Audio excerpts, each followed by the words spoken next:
we need to have trusted sources who can say, hey, Shane, I'm seeing you do this thing and you're really jumping through this gigantic hoop here. Maybe you shouldn't. And you can kind of help them see it as well. But when they do, that's where that next piece of reducing your defensiveness, because our first thought and our first response is, no, I'm not. I'm just right. And so developing those trusted sources and making sure that we're taming our own defensiveness, that's going to be key to helping us have a more accurate view and engagement with the world. Are we? Yes. Where are we? Here. Why are we here? Not entirely clear. We are misfits thrust into existence by random chance, with no hints at all as to how we're supposed to make sense of it all. It's immensely bizarre. Here we are. Hello, everybody, and welcome to the Here We Are podcast. I'm very excited for today's episode. Going to be chatting about a new book, Humility, Free Yourself of a Narcissistic World. You may remember my guest today. It was an exceptionally popular show that we did and got a lot of comments about. It was episode 321. The Courage to Suffer. We had Daryl and Sarah Van Tongeren on, and today we have half of that with his new book, Humility. Daryl Van Tongeren is joining me. Daryl, thank you so much. Shane, thanks for having me. Well, I am humbled to have such a fantastic science writer on my show, and I can't wait to hear all about your new book. So first off, give us a little bit of background about yourself. Let's assume, even though everyone should go back and listen to the Courage to Suffer episode, let's assume that they haven't. Yeah. So I'm a social psychologist. I teach at a liberal arts college, Hope College in Holland, Michigan. So right on the shore of Lake Michigan. I'm in my 11th year as a professor. I enjoy running and biking and cooking and hanging out with our brand new dog. I really get excited about wrestling with big questions that humans have. So existential questions, what makes for a good life? How do we relate to each other? Topics that are not easy to talk about at parties, but I think are deeply meaningful. So what gave you the confidence to write a book about humility? I got to tell you about this. So I kind of stumbled into this one, to be honest, and hopefully it doesn't, take away too much of the allure. So I wrote a paper with some colleagues back in 2019 that got into a pretty decent journal, and it just really happened to get the fortunate luck of being covered by the New York Times. So someone at the Times wrote about it, and then a few book agents saw the coverage in the Times, and they reached out to me and they said, have you ever thought about writing a book on humility? And my first instinct was, I have a lot of people you should talk to about writing a book on humility, but it shouldn't be me. But then I realized, wait a minute, I've studied this for a little bit. Maybe I am the one to write it. So I kind of happened to fall into it. Then we shopped the manuscript to a bunch of different folks and finally got someone to pick it up. What was that original study? So the paper that got the coverage was really a review article, kind of covering the first 10 years or so of research in the science of humility. And for a long time, people thought it was impossible to study humility. Because if I ask somebody, how humble are you? And you say, I'm really humble. And we all might think of someone who might give that answer. What does that mean? Does that mean that they really are humble and maybe they're just so self-aware that they know? Or would only really narcissistic people claim to be humble? And so we kind of covered how that was part of where a lot of the research got stuck. But once researchers solved that, the science just took off and we realized there are a lot of benefits to being humble. Well, how did they solve those hurdles?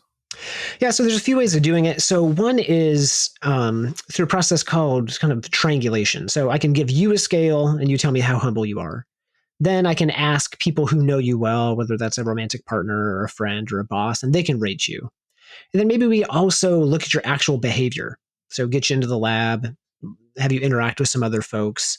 And then we pull all those things together and we can kind of approximate, hey, here's about how humble Shane is. Mm-hmm. So I come into a lab for a study, which I imagine I don't know what it's regarding. Yeah. What happens? Yeah. So one of the first studies on this, conducted by my good friend Donnie Davis, he had people come into labs in groups, and he just randomly put them into groups to work together, and they had to solve these really difficult problems. So one was this problem called crash landing on the moon, and it's designed to just make people argue. And so you imagine you crash on the moon and you have this list of items, and you can only bring some of them to make it to your rendezvous point. How do you negotiate which items to bring? And really, we could care less about the items you bring. What we want is you to get into this contentious debate with other people. So the smug narcissists' true colors get shown, and people who are a little bit more humble get recognized by their peers. Then after that, they complete a bunch of really difficult GRE questions where you can't go on until everybody agrees. So really, you put them into these conflict-prone, really high-power differential situations. And then at the end, we had everybody rate themselves and everyone else in the group on humility, then a number of other things, like how much they'd like to work with that person, be their friend, things like that. That's fun. And so everyone in the group is a participant in the study, or are there like confederates or? No, yeah. So we ran it just in groups of 3 to 4 and just kept doing it over and over and over until we got enough people. So yeah, there's no confederates. People, surprisingly enough, can be pretty arrogant or pretty humble, kind of naturally occurring in the population. Did you ever find it? Was there anyone just like? Were you ever blown away by how humble some people were? Like, wow, I think this is our most humble participant that we've ever had. Yeah, I'm not sure if we landed on an incredibly humble one. In the process, though, without naming names, we did have a person on the research staff work with us, and when we told them that we're going to study humility, this person said, "Humility, that's the thing I'm the best at. Oh, I'm so good at humility. I could tell you guys a few things." So you guys trying to work together on watching people work together to determine humility. In doing that, you were able to anecdotally kind of figure out who was the most humble people on your own team researching. Yeah, a little bit by process of elimination, sadly. Yeah, that's right. Yeah. Now, what's so you're looking at a situation like that.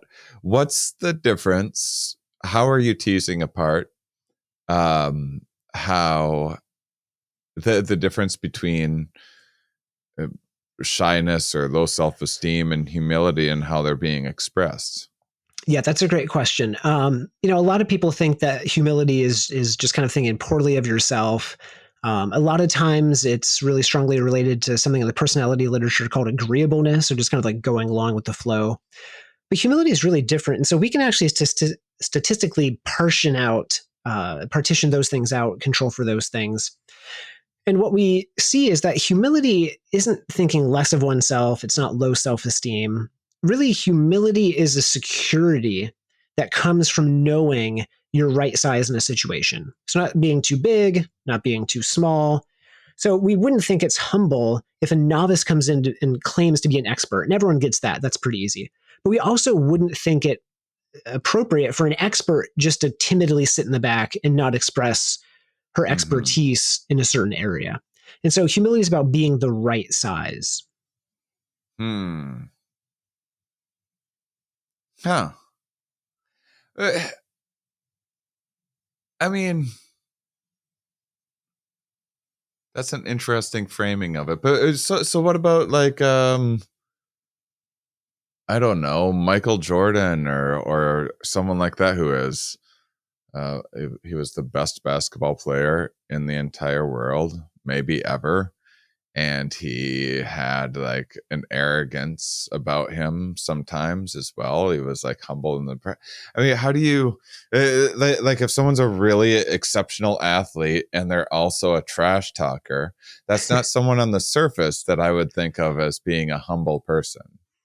Yeah, you're absolutely right. So maybe if we round out the definition a bit, we'll think about it in 3 parts. So the first part is knowing yourself. Okay, so you know yourself, you know your strengths, you know your weaknesses.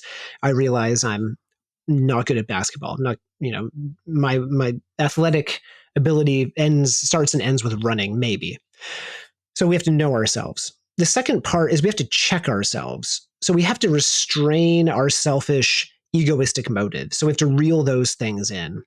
And so when we're checking ourselves, we need to share the praise, but we also need to take our fair share of the blame. And we're not usually very good at doing that. And then the third part is going beyond yourself.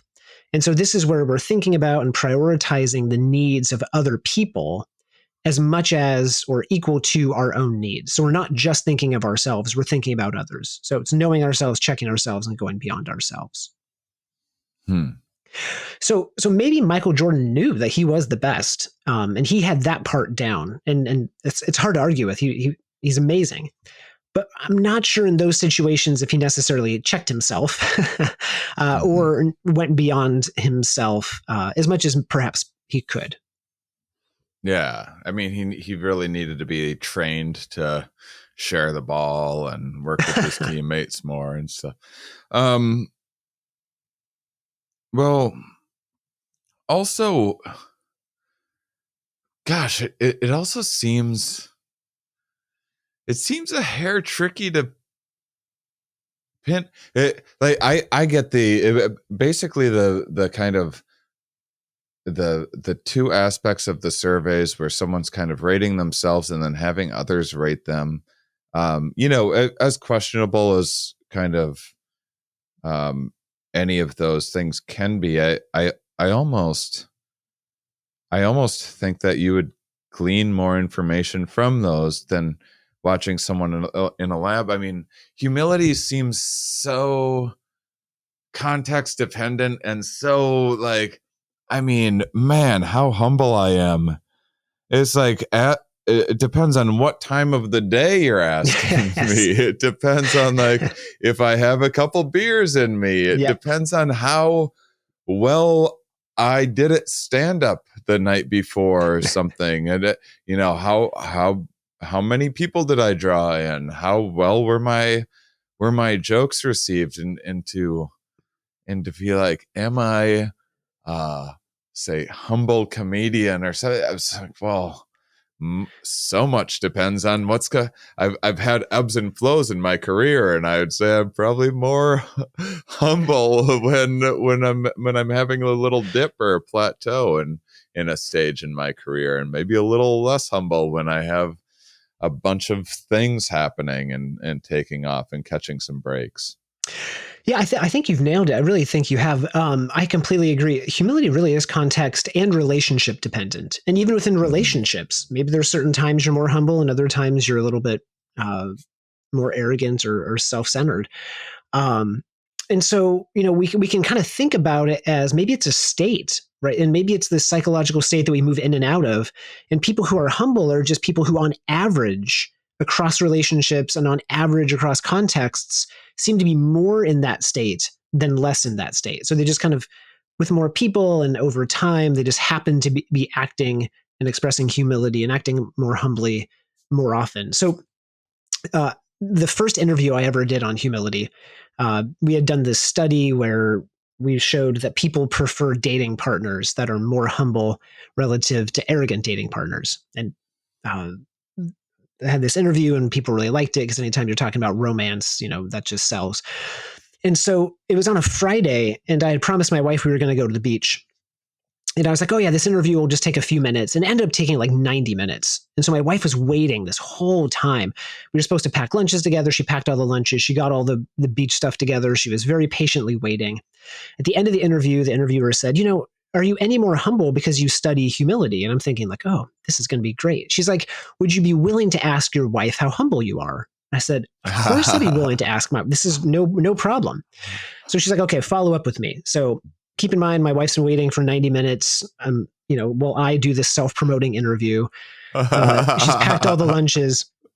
I come upstairs and before I can even, tell her anything, I say, hey, by the way, I don't even know if I thanked her for waiting or packing the lunches. I said, would you mind meeting me at the beach? Because I need to get a training run in. So I was training for a marathon. The beach is like 7 miles away. Do you mind, meeting me at the beach? Can I run and meet you there? So not only had she waited, she packed all the lunches. I was going to make her She did schlep it all this stuff. unnecessarily. Yeah. And then I was like, she I'll could have just been at the beach. That's exactly right. And she kind of looks at me, and while she's waiting, I said, "Oh yeah, by the way, the interviewer wants me to know, how humble, yeah." And so I said 1 to 10. She gave me a 4. I think 4 was generous. And we have a good chuckle about that. And I think since then, there have been other times I've been maybe a 6 or 7. Maybe there's other times I've been a 1 or a 2. And my hope is just kind of on average in that relationship and across all relationships, I'm a little bit, more humble, and I'm trying each day to be more humble. Hmm. It might seem like an obvious question, but I would just love to hear you articulate it. What's the importance of being humble? We talk a lot about evolution on this show and how evolution has shaped a lot of our drives and emotions and things like that. Obviously, it has some. There's seemingly some social rewards, some self-awareness involved that comes along with it. But why be humble? We've all seen people do well who are exceptionally confident, and people be like, wow, that person says they know what they're talking about. We'll make them president or whatever. Right. So why be humble? So building on the evolutionary question, one way to think about it is humility is a signal to other people about how it might be like to be treated in a relationship with us. So how might we treat them if they're in a relationship? And so humility is a little bit of that signal. So when someone's humble, we say, oh, I think I'd like to be in a relationship with them. So if we know that they know their strengths and weaknesses, that they do a good job of checking themselves, that they're going to prioritize my needs, it's really a signal for trust. And if I think that I can trust somebody, I'm going to want to enter into a relationship with them. And so there's a bit of these social benefits. So we see that people are more attracted to and want to become friends with and remain more committed to and have more satisfying relationships with people who are humble relative to those who are arrogant. We're more likely to forgive a romantic partner who's humble relative to one who's arrogant. So it's for forming relationships, it's for repairing and maintaining relationships. It predicts relationship longevity. So humility really is a boon for our relationships. But we also see that it's good for our health, so it contributes to our well-being. What do you mean? Yeah, so some of the things that we've seen. So we've brought couples into the lab who are really stressed out, and so we did a couple studies. One, we brought in first-time parents. So we measured them or assessed them before they gave birth, which is wonderful because it's one of these opportunities where you can actually predict when stress is going to happen, right? So it's like nature's way of saying, something stressful is about to happen. So we got them in their last trimester, then we got them after their first child was born. And usually that's a hugely stressful time. And what we see is when both partners are humble, they're less stressed, they're less anxious, they kind of adjust to that stressful transition better than if the partners were arrogant, or one partner was humble and one partner was arrogant. Then in another study, we brought participants in the lab and we had these couples argue. So we asked them, what's the thing you argue about the most? And then we said, great, argue about that for 10 minutes. And meanwhile, we were taking their blood pressure. And what we see is that when partners are both humble, you've got a much better cardiovascular response to the stress of arguing and this argumentative conflict. So humility does help your health. You mentioned my wife, she's a clinician, and she gave me this insight. She said a lot of mental health concerns come from people's distorted and dysfunctional relationship with reality. So whether that's their unwillingness to accept reality, the way they distort it, they deny it. And people who are humble, if you have self-awareness and you can see the world as it is, you can be honest with the world as it is and accept it, that's going to lead to better mental health.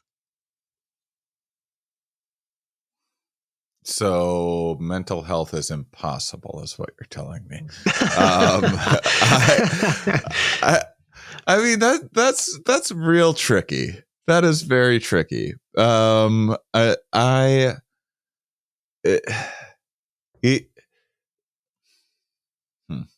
I don't want to make a whole thing about me, but people like when you share personal stories or vulnerable or whatever. So I was kind of, I think I was just thinking on the drive home before setting up the studio and everything. I was kind of,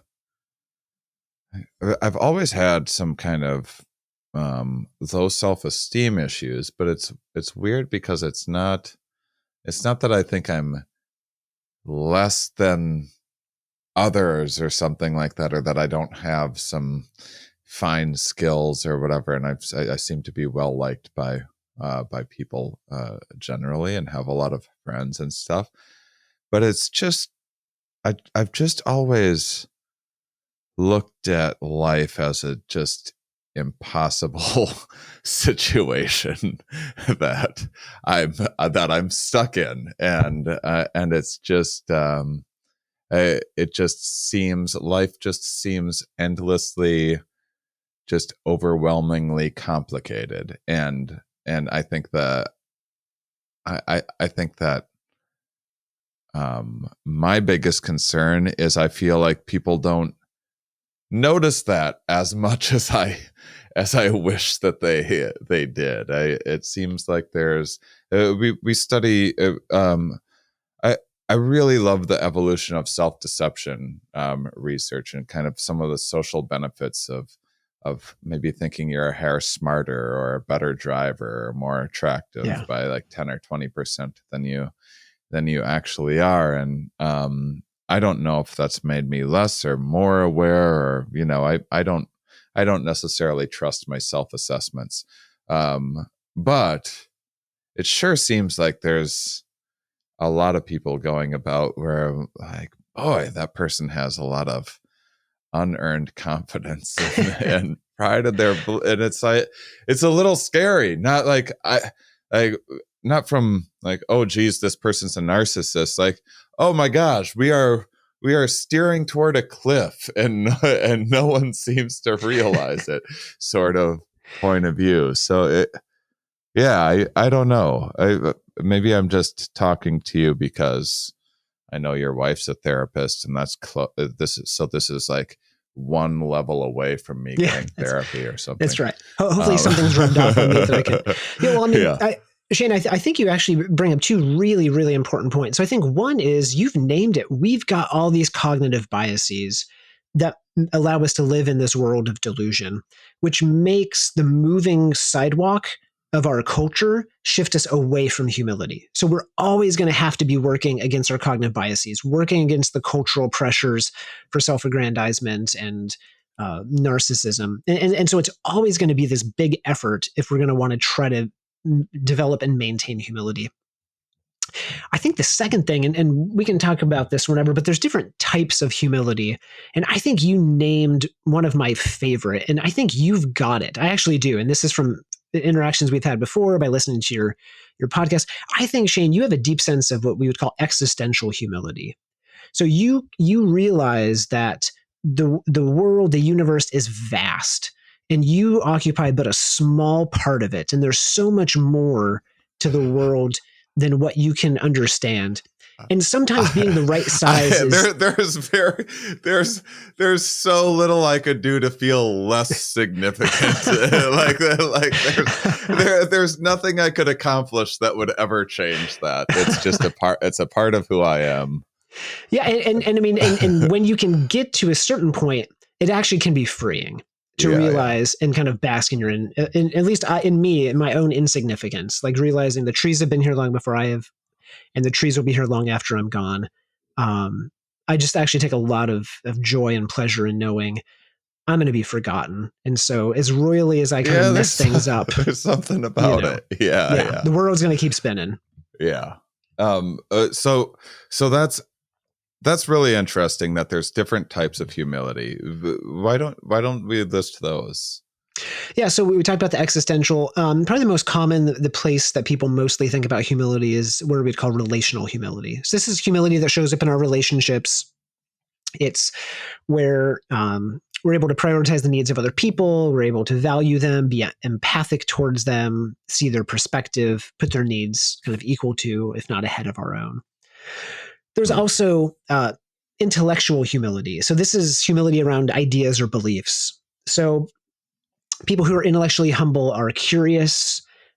They know their weaknesses, their blind spots. They realize they don't have all the answers and don't claim to. They can admit when they're wrong. And they really shape their worldview and revise their worldview based on evidence rather than just preference. And then the last one is what we would call cultural humility. And cultural humility is realizing that my particular way of seeing the world, my worldview, is not superior. And in fact, it's not even the only way of seeing the world. There's lots of ways of seeing the world. And people who are culturally humble value those with cultural differences and want to learn from them. They can appreciate cultural differences and think that those differences help make our society stronger. Well, I have something for you. Can you? Okay. How about the flip side of each of those? What does existential narcissism look like? Yeah, so existential narcissism or existential arrogance, I think this is a sureness of what you believe about the world, thinking that you're big, that you are important and enduring, that everyone will remember you for a long time, that people will be downloading this podcast for millennia, making shrines to you and in your likeness and of your greatness. So you can kind of live on with this symbolic ever immortality. Makes a shrine of me. Someone might make a shrine of me, but it'll be in my lifetime, and it probably won't be flattering. But that's only because I have hilarious fans that are artistically gifted. Yeah, I actually think that most people probably do engage the world with a bit of existential arrogance. Kind of pretty sure about what's going to happen to them after they die, even though no one's that's an unanswerable question right now. Or really sure that their life is incredibly meaningful and that they're living, lives of complete purpose and significance. And the reason why we do that is it feels so good. Like the world feels so safe and secure. And who wouldn't want to live thinking that they're so incredibly important? The problem, though, is that the trade-off of knowing that you're right and you're so important is that everyone else is wrong and unimportant. Right. And if you meet someone with a worldview that conflicts with yours, one of the two of you have to be wrong, and it's not going to be me. And so I'm going to do whatever it takes to validate and verify my own worldview, my own lofty view of myself, whether that's derogate you, denigrate you, or destroy you, right? Eradicate you and people who are like you from this earth in ideologically motivated violence. And so we sadly see a lot of that playing out, in the global political theater of our time. Okay. Well, relational arrogance. Yeah, relational arrogance. The question I get a lot is people say, Daryl, are you really sure that, we like humble partners? Because don't we want the confident person, right? The one who kind of comes into the party with all the bravado. And in the beginning, relational arrogance, relational narcissism is just a little attractive right in the beginning. It's alluring. It's like, ooh, that person's got the confidence, it's kind of all about them. But it's sort of like a resume, or say if you have to judge someone really quickly and you don't have a lot of background information, there's something about it that goes like, well, they wouldn't think so highly of themselves had they not accomplished many things. This must be a very accomplished and knowledgeable person that I'm talking to right now. Right, absolutely. Yeah, we're like kind of taking their word for it by their actions. Right. The problem, though, is that act gets old really quick. And the reason why it usually gets old is the partner becomes the target of the narcissistic displays. And so maybe it's a little fun when you're at a party and there's other people that they can put down or make fun of or tell stories about. But when it becomes you, that kind of gets old real fast. Mm-hmm. And so narcissistic arrogance, there's a lot of problem with partners getting stuck with narcissistic partners, people recovering from narcissistic partners. And so we see this quite a bit. People who, and sometimes I think it can happen because people are afraid that they're not going to get their needs met in a relationship, whether that's because of attachment wounds, whether that's because of previous experiences. And so they think if I don't take what I want and make sure my needs get met, I'll never get my needs met. As opposed to going into a relationship with mutuality and saying, I believe that we can meet each other's needs. I still need to make sure my needs are met, but not at the cost of you or yours. We can find a mutual way forward. Intellectual arrogance. We could take a snapshot of America right now, and I think we're suffering from intellectual arrogance. We have just kind of a Dunning-Kruger ish is sort of how it looks. Yeah. I mean, we don't even know the things that we don't know, and what we do is we selectively seek out information that that confirms our pre-existing beliefs. So, conservatives will listen to conservative media, liberals to liberal media. We only talk with our friends or our family if they agree with our beliefs, or we cut them out, which is ridiculous. We judge people for having friends who aren't ideologically the same. Mm-hmm. And so we're unwilling and unable to talk to people across ideological divides. And we think that we know, but any society that's made any progress, any technological advance that's ever occurred has required intellectual humility. We need to say, I don't know the answer to this, but I want to learn. I have the curiosity to learn, and I want to follow the evidence. I want to make empirically based, evidence based decisions. And then I also think we're seeing a wild degree of cultural arrogance right now, where there's a lot of, this is tough. This is an area that's really charged. This is an area that people feel very strongly about. People are being unwilling to listen to those from cultural backgrounds that are different from theirs. They're unwilling to appreciate the importance of diversity and of a variety of perspectives strengthening our social fabric. And instead, they're kind of rigidly defending their way of seeing the world, the way they believe things have always been. And it's, it's catastrophic, really.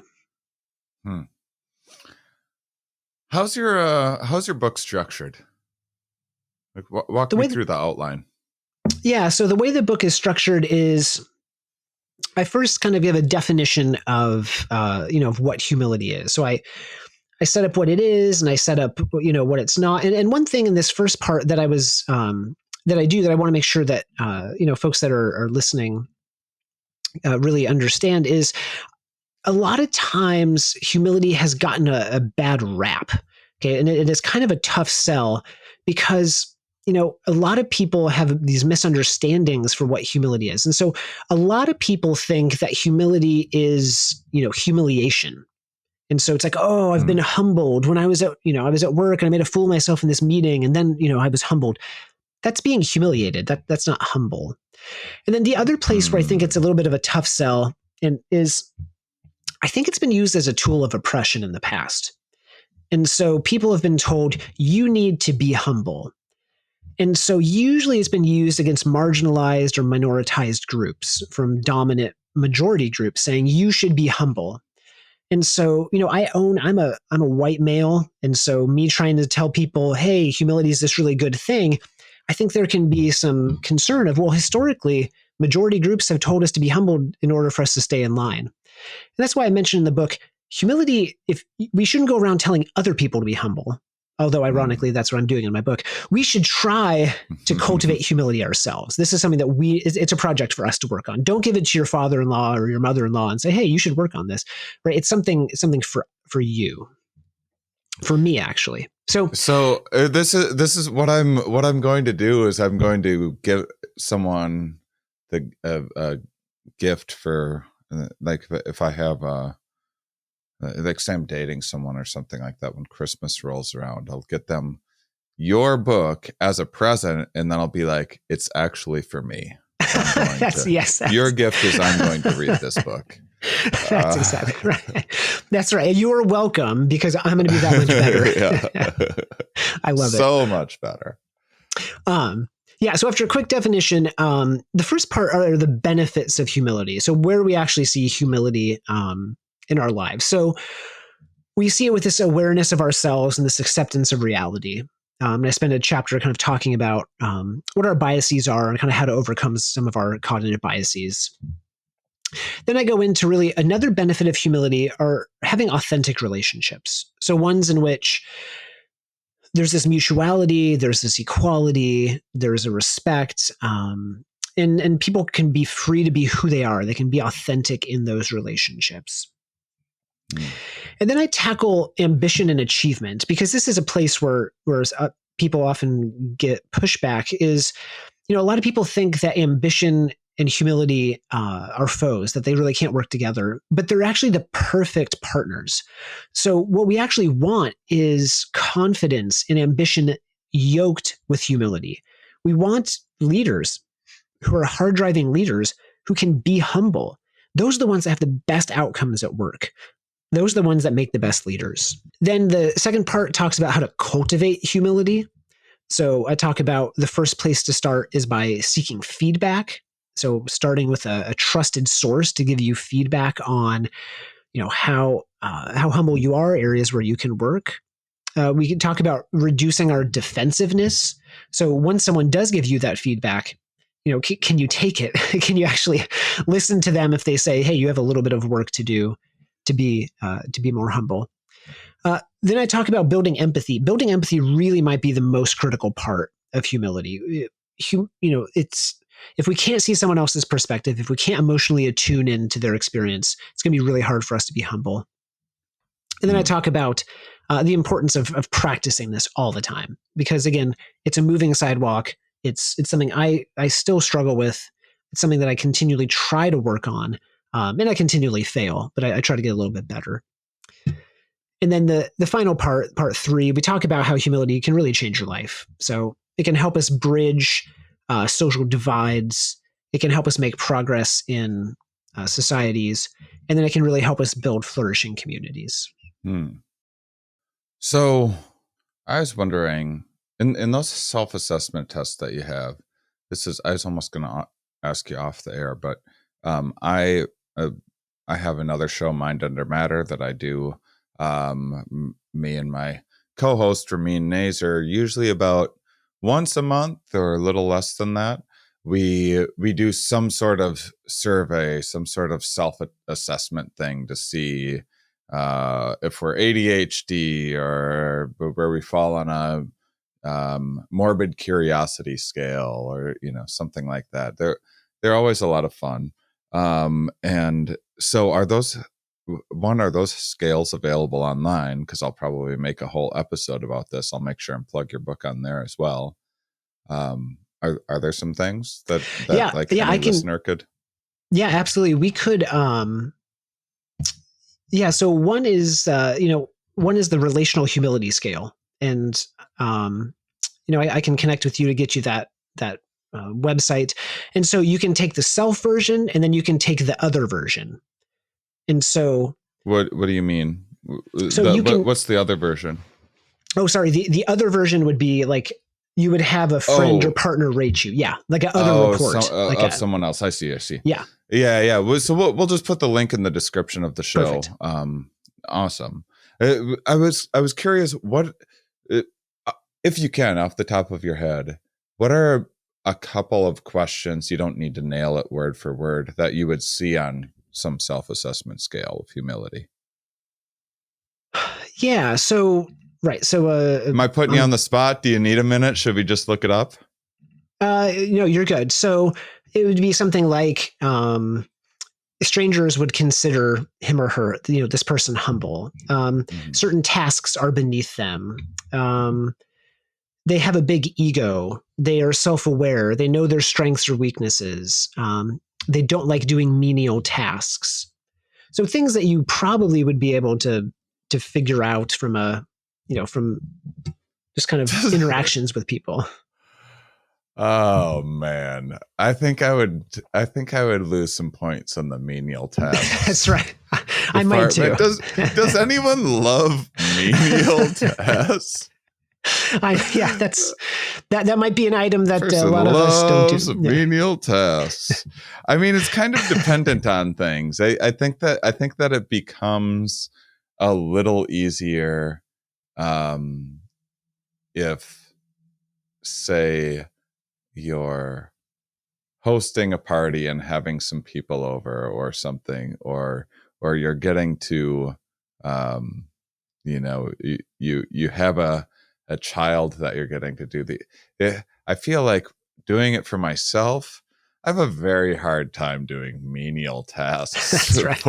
for myself. I'm very low in conscientiousness, and That's right. and I don't know. I think I would. Yeah, I wouldn't be. What I mean. Well, let me ask you, because what was that first part of your book again? Can you kind of re-explain that, because I want to tie a few things together. Yeah, so after the definition, I kind of talk about the benefits of humility. So awareness and acceptance, authentic relationships, and then ambition and achievement. Okay. So, well, what I wanted to ask is, again, I think I'm just asking for me. What's the difference between delegating and like thoughtful delegation and just avoiding menial responsibilities and feeling arrogant or above those tasks? Because if I'm checking in with myself, I'm like, I know as a person I'm not above those tasks, but my brain will tell me a story of being above them when it's time to actually sit and do them. Yeah, no, that's a great question. I think it's probably a bit nuanced, and it's a little bit of a razor's edge. But if you're thinking about thoughtful delegation, are you only delegating the tasks that you absolutely don't want to do, right? And in that case, it's like you've got someone kind of working for you because you don't want to do those things. But true thoughtful delegation is also preparing and training future leaders. So you're probably also delegating a few things that you don't mind doing, and in fact could do well. But the reason you're delegating them is so someone else gets the experience and gets that training, gets that development. And so thoughtful delegation actually confers and conveys trust. So you're saying, hey, this is actually pretty important, and I usually would do this, but I'm delegating it to you so you can have a voice and you can develop and you can grow and to be a leader as well. So it can also include menial things, right? Because you want to be right sized. You don't want the you don't want the CEO necessarily making janitorial decisions or making sure that the copy machines have all the paper with their time, because her time might be better spent kind of casting a vision for the company. But if someone is using a copier and they run out of paper, could they just fill it up, and is that okay? They wouldn't be so bothered by that. So I think there's probably a fine line. So sorry to do this one more time, but you sped through them just a little bit. Those parts in part one, what was it again? It was leadership. So basically awareness and acceptance. So basically our relationship with ourselves and the world, authentic relationships, and then ambition and achievement, which is kind of like leadership and work, right? How does humility show up when we're interacting with others, often in the workplace or as leaders? What's the authentic part? What is that? Is that kind of when you're talking about finding the right size? Is that what you're trying to articulate there? So, one of the things in authentic relationships, so a bit what I'm talking about is our desire for ego and our desire for this overly positive self illusion often keeps us from the type of intimacy and authenticity that makes relationships so valuable and so meaningful and so powerful. And so if we're constantly worried about showing only our best self to our partner, or if we have such an insecure ego that we're defensive and we're reactive, that's going to create this toxic relationship that's not going to be good for you or for them. And really, it's not authentic. And so I actually think humility is liberating. I think humility rests in the security of knowing you're already enough. You're already loved. You're already worthy. And it frees yourself from really having to seek out the external validation of others or of cultural standards that are completely unattainable, whether that's beauty or wealth or status or travel or success. Because what it does is it removes your value as a person and it unyokes it from those, and it says, you're already enough. And so if you go into a relationship knowing you're already enough, you don't have to worry about defending this fragile, overinflated ego, because that's the problem, is when our egos are overinflated and then when they're fragile. And together, that makes a really relationally toxic combination.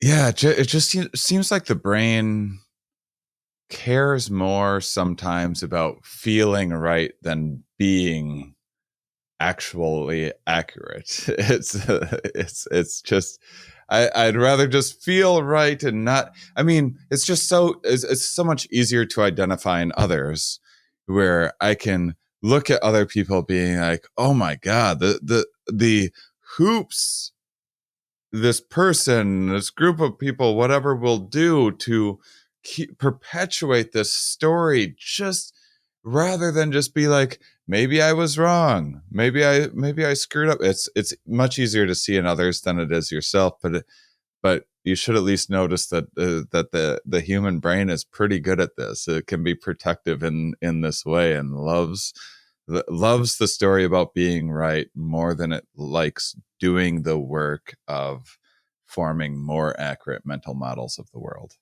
You're absolutely right. Yeah, and that's our default functioning. You're absolutely right. We'd rather feel good than be right. And I love that you mentioned this, because it's easier to see in other people. That's why, humility has to be a little bit of a team sport. We need to have trusted sources who can say, hey, Shane, I'm seeing you do this thing and you're really jumping through this gigantic hoop here. Maybe you shouldn't. And you can kind of help them see it as well. But when they do, that's where that next piece of reducing your defensiveness, because our first thought and our first response is, no, I'm not. I'm just right.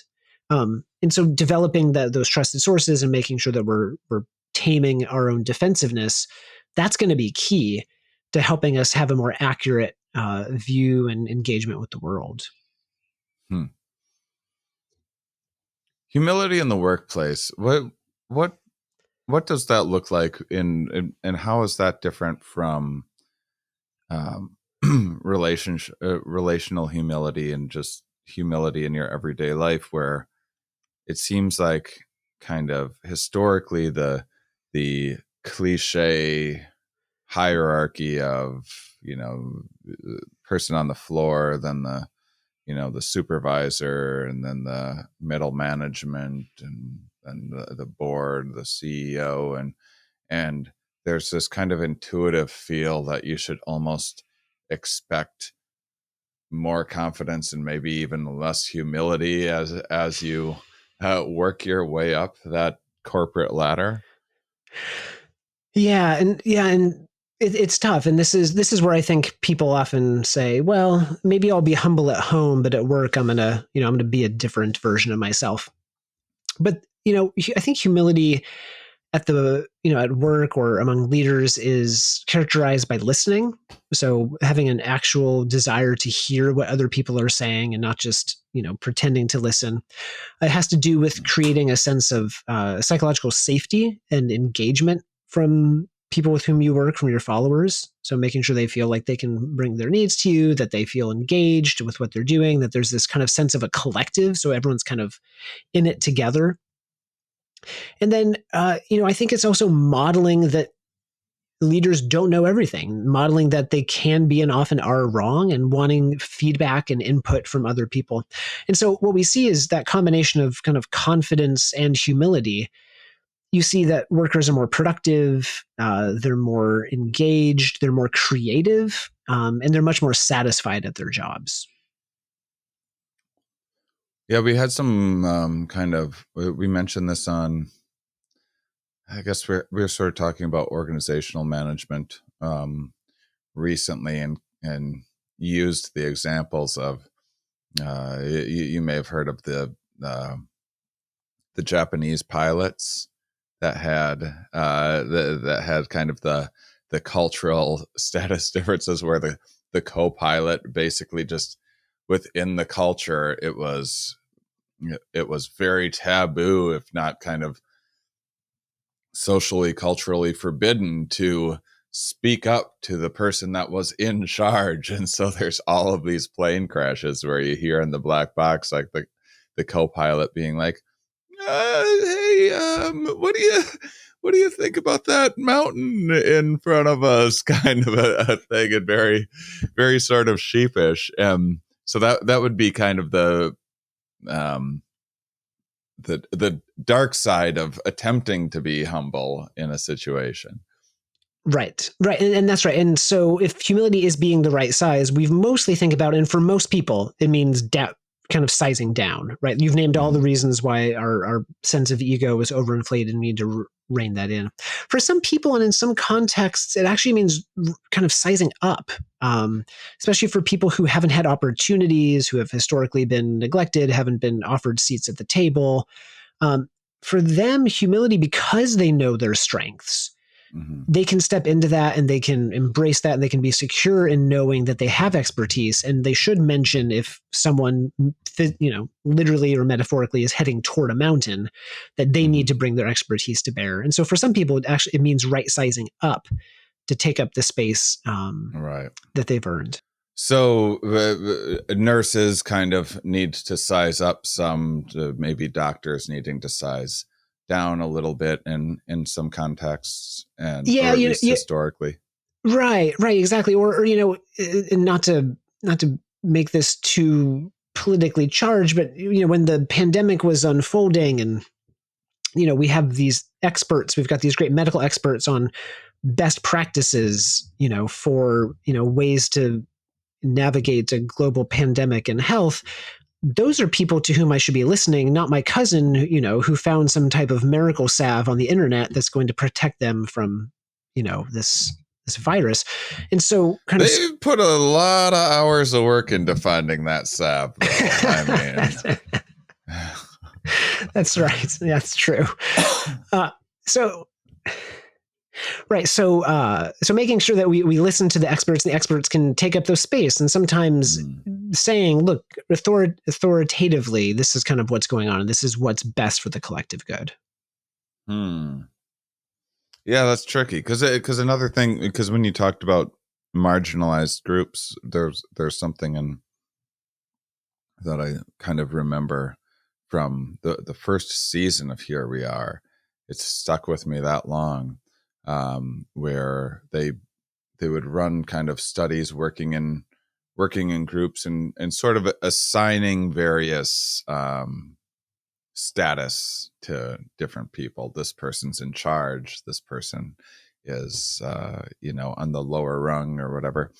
And the idea that came out of it was basically that people in positions of power, that the best solutions and the best working environment and the best outcome was when people lower in power gave perspective more often, and people higher in power took perspective more often. And I think that's just in that context of when we're talking about marginalized groups and that sort of a thing, I think that's a way of articulating this kind of finding the right size. Yeah, absolutely. For some folks, kind of stepping into that and sharing their voice, and then for folks who have long had the voice, being quiet and listening and asking for and accepting that perspective.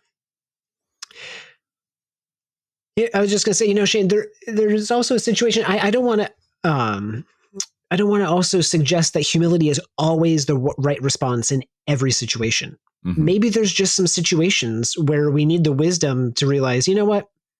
Not right now. Now is not the time to be humble. I'm gonna try most of the time to be humble, but now is a time for something else, right? Now is a time for righteous indignation, or now is a time for Yeah. anger, or if someone, punitive behavior or whatever. All of these things that are usually kind of what we would consider the worst of us. But there is reasons why you yell at people or establish boundaries and things like that. Right, exactly. Right. I would never want someone to say, well, I listened, about the importance of humility and now I have no boundaries or self-respect. Right. And that's certainly not it at all. Well, I'm very interested in empathy.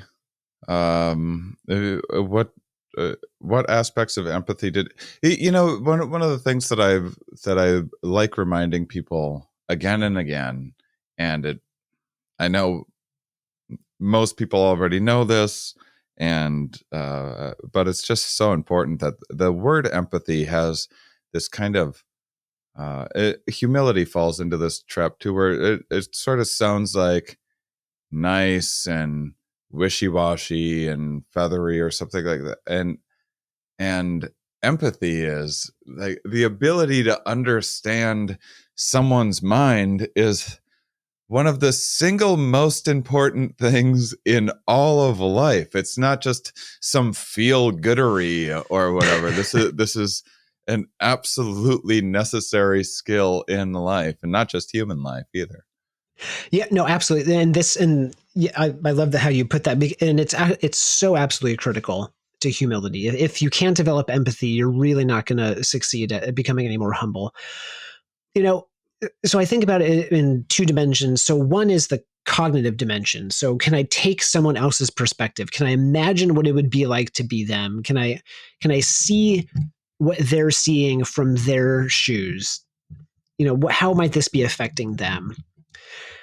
And then the second is an emotional perspective. So can I attune to their feelings? If someone's in pain, am I sensitive to the fact that they're in pain, that they're suffering, that they're struggling with this? And can I respond emotionally to their emotional output? So there's a cognitive and there's an emotional part. I mean, one way of kind of summarizing the cognitive part is, can I imagine that someone else is actually trying their best? Right. And if I come and I give that assumption that someone's trying their best, how could I see what they're coming with? How could I try to understand how they got to their point and try to understand that perspective? So, how do you practice this humility skill? Oh goodness. It's a bit like training for a marathon. You gotta try. You gotta try to put in the work, each day. You have to understand there's going to be setbacks. So you first find someone whom you trust that can give you feedback. You ask them to give you an assessment. I mean, it doesn't have to be the formal assessment. You can just say, how humble am I? My wife gave me a 4. I was like, well, shoot. Okay. Then I need to regulate my defensiveness when I get the feedback I don't like. So I have to realize my first instinct is going to be to dismiss it if it's not as high as I want it to be, or if they're telling me areas where I need to grow. And all of us have areas to grow. So once I know the areas I need to work on, and I can kind of temper my own defensiveness, I really need to start engaging other people empathically. I need to start considering their perspective. I need to imagine what other people are going through, go beyond myself to realize it's more than just me. And then keep trying. Because every day, the moving sidewalk is pulling us back towards narcissism. It's pulling us back towards self-aggrandizing. It's pulling us back to the myth that our worth is bound up in external standards that are largely unattainable.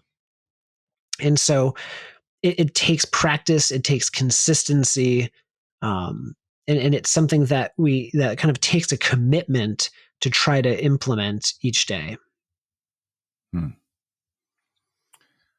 curious how improving humility can change your life, and so I would like to give an example of this podcast, because it's something that I think about in terms of I sometimes think about rebranding this podcast. I sometimes think here we are as like that doesn't tell you what it's about. Maybe I should rebrand it with some science-y name. So it's just, life has just getting, in the past 8 years, life has only got faster in terms of how people scroll through things and decide what to click on and that sort of thing. And whenever I'm like, maybe I'll do a more heavily produced things or mix things up, or I'll give it a break for a while. One of the things that I think about that I grow the most from this podcast, it hasn't happened this episode much. Usually I've said something and you're like, you're absolutely right. But often on the show, and what I value of the show is that I'm now so used to academics being like, actually, I wouldn't say that. And I often go like, I'm going to present, here's how I think your study went, or here's how I would think about it, and tell me everything that's wrong with the way that I'm thinking about it. And so I usually invite that. But that's one of those things that early on in the show made me, I never went to college. I was so scared of talking to scientists, and it was frightening. And I would compensate from that by being like, oh, I'm going to share that I know this pilot study or something like that, so they know I've read a book. And now the only reason why I bring things like that up is because I'm like, I want to see how this hits this person, what they'll have to say about it. And so it's actually, I kind of get called wrong more often now and really invite that than I did in the beginning, but I'm just so much more secure in that and grow from it and have learned to appreciate it.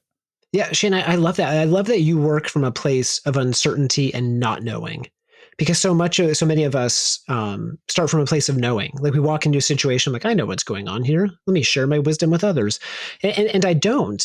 Even in my profession, like I'm paid to profess, like to be the expert, and I can't tell you how many times that has come back to bite me interpersonally, like in relationships, when I step in and I'm like, oh, I know exactly what's going on, and I'm so far out of my element, or I get it wrong so much. I mentioned this in the book when we when my wife and I first moved here. We were hanging out with this couple, and I'm not sure if it's just us or maybe you've got friends like this. They're like so smart and so cultured, and they do everything interesting, and their life is just so amazing. Like that. and so I like my friends looking up at me. I set a real low bar for my friends. I love it. I mean, and hanging out with them, I'm a first generation college student, and I'm going to be honest. A lot of times I'm intimidated in academic spaces because, like, growing up, my family, like, we watched TV, like that's all we did. It's like, I could tell you everything about like TV in the 80s and 90s, but like not much. And so we're hanging out with these people, and they're talking about this amazing trip they took here, and this great food, and this great wine, and this great show, and this great book. And in the beginning, they used to say, hey, have you ever heard of, and fill in the blank? And I would say, yeah, I've heard of that. And I would completely fake like I knew what was going on. And then I felt awful. And I did this like 2 or 3 times, and I would be so confused for the next few minutes. I was like, man, why am I doing this? Why am I trying to say I know what's going on when I don't? And I did this like 2 or 3 times. I told my wife, I'm gonna stop cold turkey. I'm just gonna say I don't know what you're talking about. I've never heard of it, and I'm gonna incur the social shame. And the next time I tried it, I was terrified. But they didn't shame me at all. They're like, oh, really? You haven't heard of that? Oh, hey, here, let me go grab the book. They grab the book, hand me the book. And then the great thing is I got to read this new book. Or they were like, hey, you haven't heard of that show? Hey, you should go check it out. Or, oh, we should go do this thing together. And so I learned, but like you were saying, I had to admit that I didn't know. Right. And that kind of opened up new ways of understanding the world, and kind of introduced me to these new, fun, interesting things that if I kind of stubbornly and arrogantly held on to, wanting to be thought of as smart or cultured or intelligent, I would have never experienced. Yeah, year one of the show, if there's a word that I didn't know, you would probably hear me just let it slide right by. Yeah. Year 7 or whatever of the show. Now, if I hear a word I don't know, I'm usually stopping the show to find out what that word means. I love it. And everyone benefits from it. Yeah, I love that. Well, this is very cool. I appreciate you taking the time to come back on and talk about your book. I'm excited. When did it come out, by the way? It just came out like a month ago? Yeah, June 21st in the States. Okay, so pretty new still. Yeah. And the book is Humility, Free Yourself of a Narcissistic World by Daryl Tongeren. Sorry. Daryl Van Tongeren. Thank you so much for joining me. Yeah. Shane, thanks for having me. And thank you, listeners, for being such wonderful, curious people. We'll talk with you next week.